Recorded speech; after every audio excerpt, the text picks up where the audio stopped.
Kutokana na jamu ambayo inatokea hapa mlima wa Ipogolo kutokana na ajali na kadhalika. Sasa limekuwa likijitokeza mara nyingi na sasa limeanza kuzungumzwa sana mitaani. Nilikuwa na mambo mawili.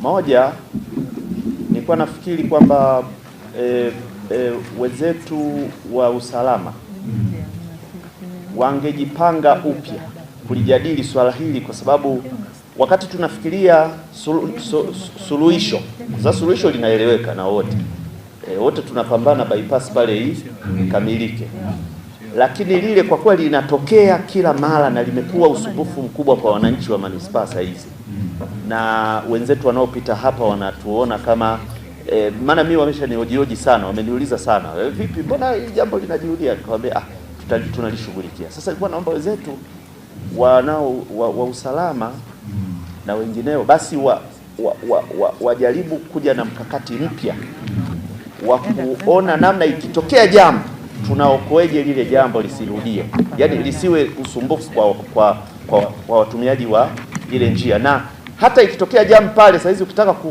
kulitoa gari lililoanguka inakuwa kazi, kwa sababu magari yote yanaenda kujaa eneo hilo la tukio. Kwa hiyo inakuwa shida kuliondoa lile gari ambalo limeanguka. Kwa hiyo nilikuwa nafikiri tuje na mkakati, aidha tuamue ili kitokea basi kuwe na namna ya kufanya magari yatumie njia ya Ipamba kule, yatokeze njia panda ya Tosa, kuwe na njia nyingine kuzuia magari ya huku yanayotoka labda Dar es Salaam, wapi kote, kwa sababu kote kuna athirika ikitokea jamu hapa. Sasa changamoto tulionayo ni kwamba askari wetu wanakaa chini, wanakaa mwisho wa barabara badala ya kukaa mwanzo wa barabara.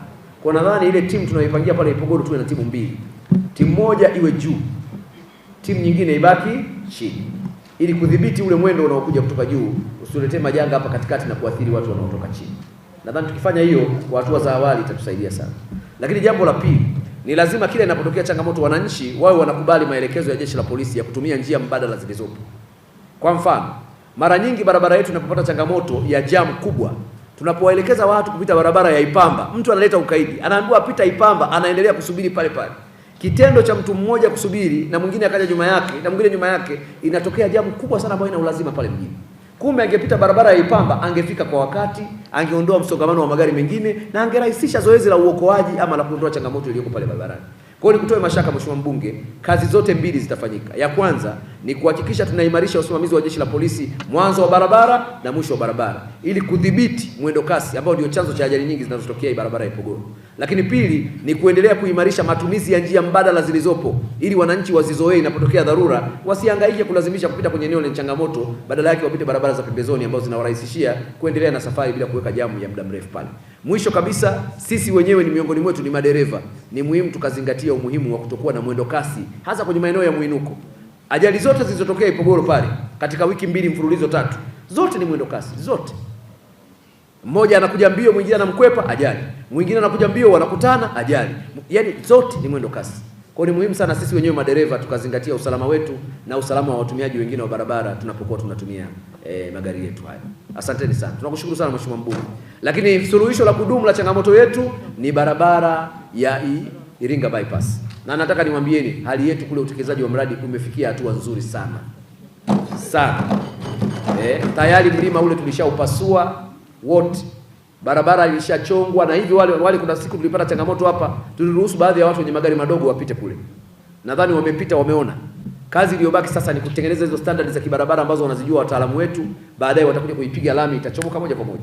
Kwa hiyo ni swala la tuko kwenye hatua nzuri ya mradi kukamilika. Kwa hiyo niwatoe mashaka kwamba changamoto hii sio ya muda mrefu. Ndani ya muda si mrefu tutakuwa tumemaliza na barabara ile itakuwa inatoka, shida itakuwa imekwisha.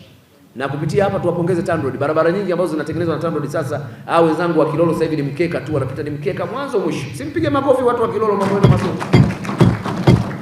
Watu wa Idodi kule lami, simpige makofi watu wa Isimani, mambo yenu mazuri. Sasa tunahangaika na watu wetu wa Mufindi kule na ile barabara yao ambao ni kitendawili.